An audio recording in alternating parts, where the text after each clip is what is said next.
Sa mga pangunahing balita naman sa labas ng bansa, sa Italy, patuloy na kumikilos ang emergency services para sa mga sinalanta ng malakas na bagyo sa isla ng Sardinia at mga superpower nations nagpulong sa layuning tapyasin ang nuclear programa ng Iran.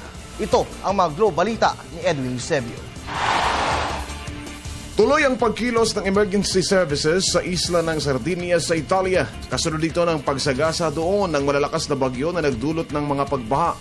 Ayon sa mga otoridad, 16 na tao na ang kumpirmadong namatay dahil sa Cyclone Cleopatra. Nagdulot ito ng matinding buhos na ulan na nagpabaha at umanod pa sa mga sasakyan at ilang kabahayan.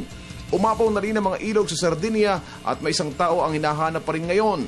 Masamang panahon ang umiral sa Italia sa magdamag kung saan binayo ng bagyo ang Roma at binaha ang malaking bahagi ng southern province ng Crotone, naging dahilan para isara ang mga lansangan at mga ferrocarril o trains.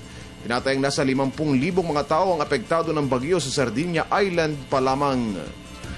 Nagpapatuloy ngayon ang pag-uusap ng mga major power countries. Layunin nilang makabuo ng kasunduan kung papaano babawasan ang nuclear program ng Iran. Sa kabila ito ng babala ng Estados Unidos na magiging lubhang mahirap na makamit ang breakthrough deal sa linggong ito bunsod ng pagtatakda ng kondisyon ng Tehran.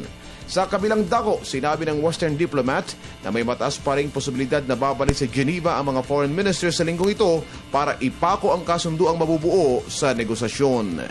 Para sa Telebisyon ng Bayan, Edwin Eusebio.